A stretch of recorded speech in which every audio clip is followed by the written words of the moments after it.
गीतरत्न अध्याय 1 शल्मोनाने रचिलेले गीतरत्न।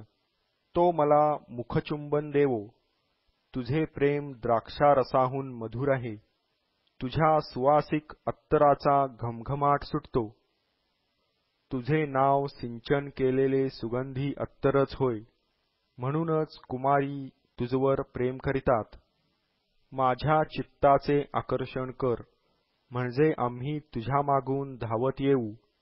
राजाने मला अंतःपुरी आणले आहे, आम्ही तुझ्या ठाई आनंदोत्सव करू। तुझे प्रेम द्राक्षारसाहून अधिक वर्णू, त्या एकनिष्ठपणे तुझवर प्रीती करीत आहेत। यरुशलेम निवासी कन्यांनो, मी काळी सावळी पण सुरूप आहे, केदाराच्या तंबूसारखी, शल्मोनाच्या पडद्यांसारखी मी काळी आहे। मी काळी सावळी आहे हे मनात आणू नका, कारण मी उन्हाने होरपळले आहे। माझे सहोदर बंधू मजवर संतप्त झाले, त्यांनी मला द्राक्षीच्या मळ्यांची राखण करावयास ठेविले, पण माझ्या स्वतःच्या मळ्याची राखण मी केली नाही। माझ्या प्राणसख्या, मला सांग, तू आपला कळप कोठे चारितोस? दुपारी तो कोठे बसवितोस?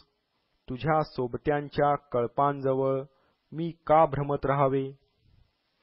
हे परमसुंदर स्त्रिये, तुला हे ठाऊक नसेल तर तू त्या शेरडा मेंढरांच्या पावलांमागे पाऊल टाकून जा।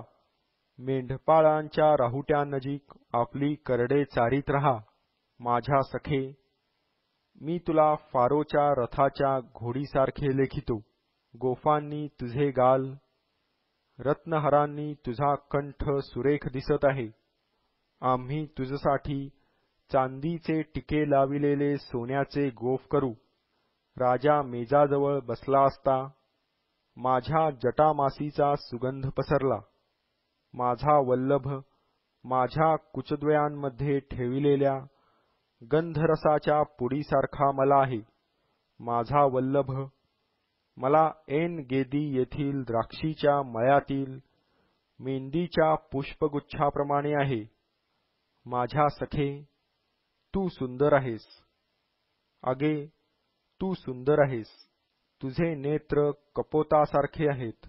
माझ्या वल्लभा, तूच सुरूप आहेस, तूच मनोहर आहेस। आमचा मंचक पर्णशय्या आहे, आमच्या घराच्या तुळया गंधसरूच्या आहेत, आमची तख्तपोशी सुरूची आहे। गीतरत्न अध्याय 2 मी शारोनाचे कुंकुमपुष्प आहे, मी खोऱ्यातले भुईकमळ आहे। काटेरी झुडपांमध्ये जसे भुईकमळ, तशी इतर युवतींमध्ये माझी सखी आहे। वनवृक्षांमध्ये जसे सफरचंदाचे झाड, तसा तरुणांमध्ये माझा वल्लभ। त्याच्या छायेत बसून मला आनंद झाला, त्याचे फळ मला स्वादिष्ट लागले। त्याने मला आपल्या पानगृहात आणले, त्याने मजवर प्रेमध्वजा फडकाविली। मनुकांची पोळी देऊन माझ्या जीवाला आराम द्या। सफरचंद खाऊन मला हुशारी येऊ द्या। मी प्रेमज्वराने पीडित झाले आहे, त्याचा डावा हात माझ्या डोक्याखाली आहे, त्याचा उजवा हात मला आलिंगित आहे। यरुशलेमाच्या कन्यांनो, तुम्हास वनातील मृगींची, हरिणींची शपथ घालून सांगते, माझ्या प्रेमानंदाला व्यत्यय आणू नका, विघ्न आणू नका। तो राहील तितका वेळ राहू द्या। हा माझ्या वल्लभाचा शब्द।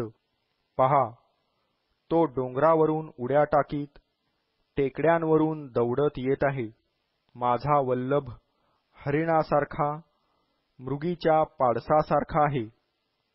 पहा, तो आमच्या भिंतीमागे उभा आहे, तो खिडकीतून डोकावीत आहे, तो झरोक्यातून पाहत आहे। माझा वल्लभ मला म्हणाला, माझे प्रिये, माझे सुंदरी, उठ, चल, पहा, हिवाळा गेला आहे, पाऊस संपून गेला आहे, पृथ्वीवर फुले दिसू लागली आहेत, पक्षी गाऊ लागण्याचा समय आला आहे. आमच्या प्रांतात होल्याचा शब्द ऐकू येत आहे. अंजिराची हिरवी फळे लाल होऊ लागली आहेत.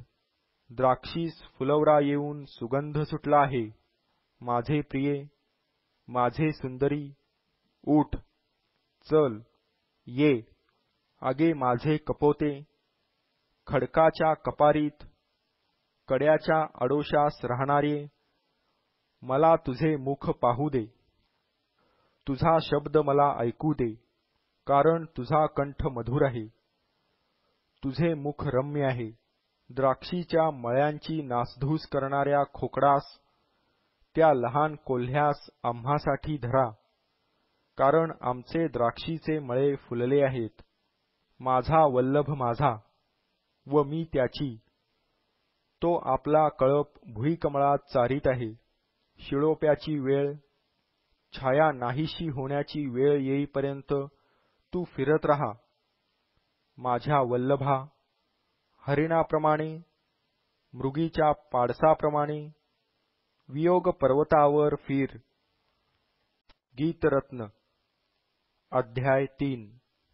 रात्री शय्येवर पडले असता माझ्या प्राणप्रियाच्या दर्शनाची उत्कंठा मला लागली.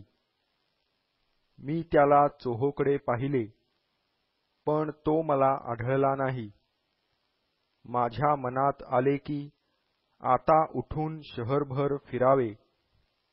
आपल्या प्राणप्रियाचा शोध पेठातून व गल्ल्यातून करावा.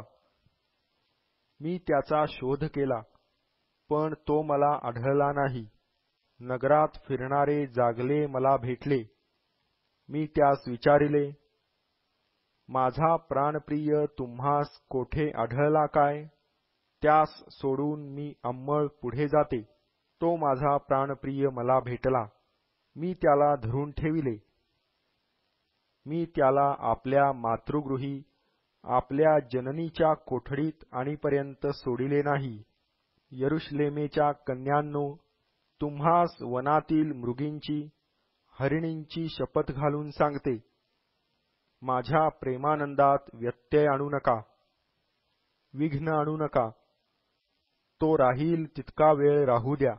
गंधरस व ऊद, सौदागराकडील एकंदर सुवासिक द्रव्ये यांच्या सुगंधाने युक्त असे धुराच्या स्तंभासारखे रानातून हे येत आहे ते काय? पहा, तो शल्मोनाचा मेणा येत आहे.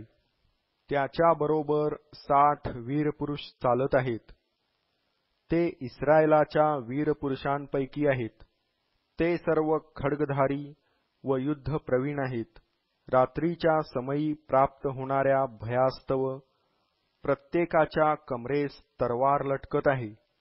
शल्मोन राजाने आपणासाठी लबानोनी लाकडाचा एक मेणा करविला आहे. त्याचे दांडे रुप्याचे आहेत. त्याची पाठ सोन्याची आहे. त्याची गादी जांभळ्या रंगाची आहे. त्याचा अंतर्भाग यरुशलेमेच्या कन्यांनी प्रेमाने विभूषित केला आहे. सियोन निवासी कन्यांनो, बाहेर या. शल्मोन राजास पहा. त्याच्या विवाह दिवशी त्याच्या मनास उल्हास झाला, त्या दिवशी त्याच्या मातेने त्यास घातलेल्या मुकुटाने मंडित झालेला असा हा पहा. गीतरत्न अध्याय 4. आहा, तू सुंदर आहेस. माझ्या सखे, तू सुरूप आहेस. तुझ्या बुरख्याच्या आतून तुझे नेत्र कपोतांसारखे दिसतात. तुझे केस गिलाद डोंगराच्या उतरणीवर बसलेल्या शेरडांच्या कळपासारखे दिसतात. लोकर कातरून धुतलेल्या मेंढ्या जोडी जोडीने येतात. त्यातल्या कोणाचीही जोडी फुटत नसते. त्यांच्या कळपासारखे तुझे दात आहेत. तुझे ओठ किरमिजी सूत्रासमान आहेत. तुझे मुख रम्य आहे. तुझ्या बुरख्यातून तुझी कानशिले डाळिंबाच्या फाके समान दिसतात. तुझी मान दाविदाने शस्त्रागारासाठी बांधिलेल्या बुरुजासारखी आहे. त्यावर सहस्त्र ढाली व वीरांची सगळी कवचे लटकत असतात. भुईकमळांमध्ये चरणाऱ्या हरिणीच्या जुळ्या पाडसांप्रमाणे तुझे कुचद्वय आहे. शिळोप्याची छाया नाहीशी होण्याची वेळ येईपर्यंत मी गंधरसाच्या पर्वतावर उदाच्या टेकडीवर जाऊन राहीन. माझ्या प्रिये, तू सर्वांग सुंदर आहेस. तुझ्यात काही व्यंग नाही.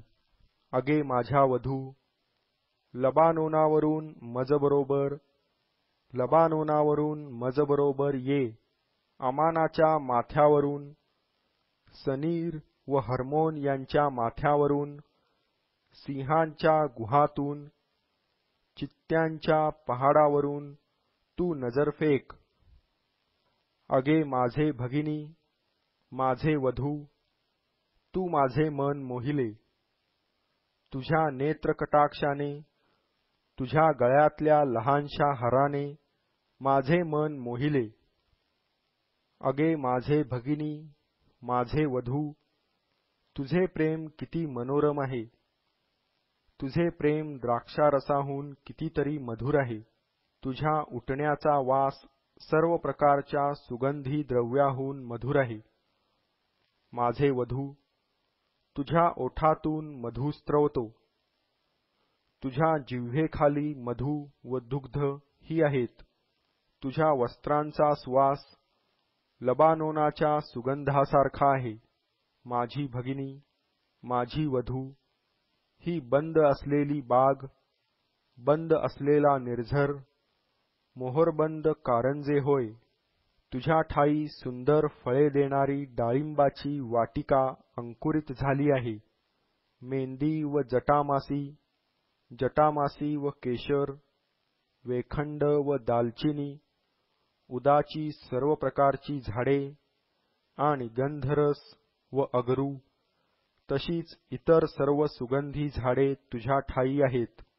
बागेतले कारंजे, जिवंत झऱ्याचा कूप, लबानोनाहून वाहून येणारे जलप्रवाह, अशी तू आहेस. हे उत्तर वायू, जागृत हो.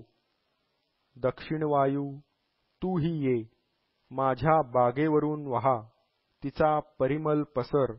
माझा वल्लभ आपल्या बागेत येऊन आपल्या आवडीची फळे सेवन करो. गीतरत्न अध्याय 5. हे माझे भगिनी, माझे वधू, मी आपल्या बागेत आलो आहे. मी आपला गंधरस व सुगंधी द्रव्ये जमा केली आहेत. मी आपले मधुने थबथबलेले पोळे खाल्ले आहे. मी दुग्ध व द्राक्षारस ही सेविली आहेत. मित्र हो, खा. प्रियजन हो, प्या. मनमुराद प्या. मी निद्रिस्त आहे, तरी माझे मन जागृत आहे. ऐका, माझा वल्लभ दार ठोकीत आहे. त्याचा शब्द माझ्या कानी पडत आहे. तो म्हणतो, माझे भगिनी, माझे प्रिये, माझे कपोते, माझे विमले, माझ्यासाठी दार उघड. माझे डोके दवाने थबथबले आहे. माझी झुलपे रात्रीच्या दहिवर बिंदूंनी भरून गेली आहेत. मी पेहराव उतरिला आहे, तो पुन्हा कसा लेवू? मी पाय धुतले आहेत, ते पुन्हा कसे मळवू? माझ्या वल्लभाने झरोक्यातून आपला हात आत घातला, तेव्हा माझे हृदय त्याच्यासाठी कळवळले. मी आपल्या वल्लभासाठी दार उघडायला उठले, तेव्हा अडसराच्या मुठीवरील गंधरस माझ्या हातास लागला. माझ्या बोटांवरून त्याचा द्रव ठिबकला. मी आपल्या वल्लभासाठी दार उघडिले आणि पाहते तो निघून गेला होता. तो बोलत होता, तेव्हा माझा जीव ठिकाणावर नव्हता. मी त्याचा शोध केला, पण तो सापडला नाही. मी त्याला हाका मारिल्या, पण त्याने उत्तर दिले नाही. नगरात फिरणारे जागले मला भेटले. त्यांनी मला मार देऊन घायाळ केले. तटाच्या रखवालदारांनी माझा शालू हिसकावून घेतला. यरुशलेमाच्या कन्यांनो, मी तुम्हास शपथ घालून विनंती करीते की माझा वल्लभ तुम्हास आढळला तर त्याला सांगा, मला प्रेमज्वर लागला आहे.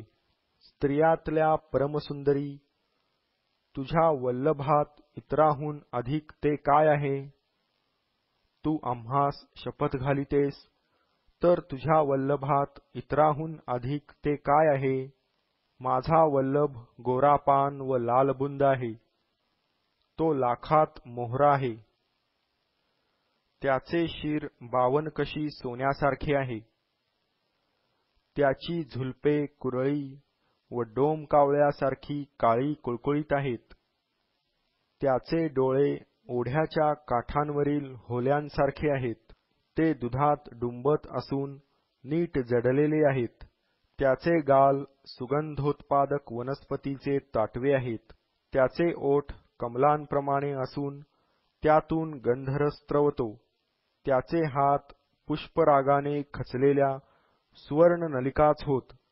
त्याचे पोट नीलमणी जडलेल्या हस्तिदंत फलकासारखे आहे. त्याचे पाय सुवर्णाच्या कोंदणात बसविलेल्या संगमरवरी स्तंभांसारखे आहेत. त्याचा बांधा लबानोनासारखा आहे. तो गंधसरूसारखा उमदा आहे. त्याची वाणी परममधुर आहे. तो सर्वस्वी मनोहर आहे. यरुशलेमाच्या कन्यांनो, माझा वल्लभ, माझा सखा असा आहे. गीतरत्न अध्याय 6. स्त्रियातल्या परमसुंदरी, तुझा वल्लभ कोठे गेला? तुझा वल्लभ कोणीकडे निघून गेला ते सांग, म्हणजे त्यास शोधावयाला आम्ही तुझ्याबरोबर येऊ. माझा वल्लभ आपल्या बागेत सुगंधी झाडांच्या ताटव्यात गेला आहे. तो उपवनात कळप चारण्यास, भुईकमळे वेचण्यास गेला आहे. मी आपल्या वल्लभाची आहे व माझा वल्लभ माझा आहे. तो आपला कळप भुईकमळांमध्ये चारितो. माझ्या सखे, तू तिरसा नगरीप्रमाणे सुंदर, यरुशलेमेप्रमाणे सुरेख आहेस. ध्वजा फडकविणाऱ्या सेनेसारखी तू हैराण करणारी आहेस. तू मजवरून आपले डोळे काढ, त्यांनी मला घाबरे केले आहे.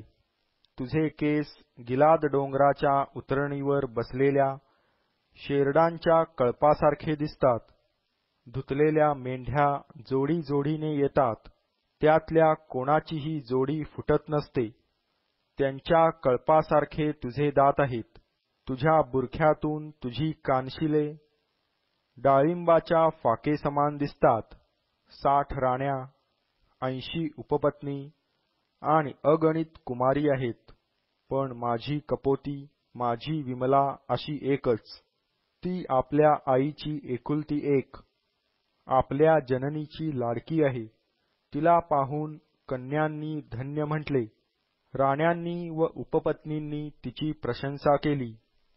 ही प्रभातीसारखी आरक्त, चंद्रासारखी सुंदर, सूर्यासारखी निर्मळ, ध्वजा फडकविणाऱ्या सेनेप्रमाणे भीती उत्पन्न करणारी अशी ही दर्शन देत आहे ती कोण?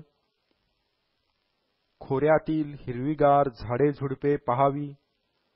द्राक्षालता फुटल्या आहेत की काय? डाळिंबीला फुले आहेत की काय ते पहावे म्हणून मी अक्रोडाच्या बागेत गेले होते. माझ्या राजवंशी लोकांच्या रथात माझ्या मनाने मला उचलून बसविले याचे मला भानच राहिले नाही. मागे फिर, मागे फिर, अगे शुलेमकरिणी, मागे फिर, मागे फिर, म्हणजे आम्ही तुला डोळे भरून पाहू. शुलेमकर्णीचे तुम्ही काय पाहू इच्छिता? महनाईम येथील नृत्यासारखे नृत्य काय? गीतरत्न अध्याय 7. हे राजकन्ये, तुझे पादत्राणयुक्त पाय किती सुंदर आहेत. कुशल कारागिराच्या हातच्या रत्नहारांसारख्या तुझ्या जांघा गोल आहेत. तुझी नाभी वाटोळा गरगरीत पेलाच आहे. त्यात मिश्रित द्राक्षारसाची वाण नाही. तुझे उदर सभोवती भुईकमळे लाविलेल्या गव्हाच्या राशीसारखे आहे. तुझे कुचद्वय हरिणीच्या जुळ्या पाडसांसारखे आहे. तुझा कंठ हस्तदंती मनोऱ्यासारखा आहे. तुझे नेत्र बाथ रब्बीमच्या वेशीजवळील हेशबोनच्या कुंडासारखे आहेत. तुझे नाक दिमिश्कासमोरील लबानोनाच्या बुरुजासारखे आहे. तुझा शिरोभाग कर्मेलासारखा आहे. तुझ्या डोक्याचे केस जांभळ्या वस्त्रासारखे आहेत. तुझ्या केशपाशात राजा बद्ध आहे. हे प्रिये, मनोरम विषयांमध्ये तू किती सुंदर, किती चित्ताकर्षक आहेस. तुझा हा बांधा तालवृक्षासारखा आहे. तुझे कुच द्राक्षांच्या घोसांसारखे आहेत. मी म्हटले, मी तालवृक्षावर चढून त्याच्या शाखा धरीन, तेव्हा तुझे कुच मला द्राक्षांच्या घोसांसमान व्हावे आणि तुझ्या नासिकेचा श्वास सफरचंदाच्या सुवासासमान व्हावा. तुझे मुख उत्तम द्राक्षारसासमान व्हावे. तो माझ्या प्रियप्रित्यर्थ घशात नीट उतरतो. निद्रिस्तांच्याही तोंडातून तो खाली सहज जातो. मी आपल्या वल्लभाची आहे. त्याचे मन मजवर बसले आहे. माझ्या वल्लभा, उठ, आपण गावढ्यात जाऊ, खेड्यात रात्र घालवू. आपण प्रातःकाळी उठून द्राक्षीच्या मळ्यात जाऊ. तेथे द्राक्षी फुटून तिच्या कळ्या उमलल्या आहेत की काय, डाळिंबीला फुले आली आहेत की काय ते पाहू. तेथे मी आपले प्रेम तुला अर्पीन. पुत्रदात्रीचा सुगंध सुटला आहे. आमच्या दारांवर नाना प्रकारची नव्या जुन्या बारांची उत्तम फळे आहेत. हे माझ्या वल्लभा, ती मी तुझसाठी जतन करून ठेवली आहेत. गीतरत्न अध्याय 8. तू माझ्या बंधूसारखा, माझ्या मातेचे स्तनपान केलेल्यासारखा असतास तर किती बरे होते. तू मला बाहेर रस्त्यात कोठे भेटल्यास मी तुझे चुंबन घेतले असते. माझी कोणी अप्रतिष्ठा केली नसती. मी तुला आपल्या मातृगृही घेऊन गेले असते. तू मला शिकविले असते.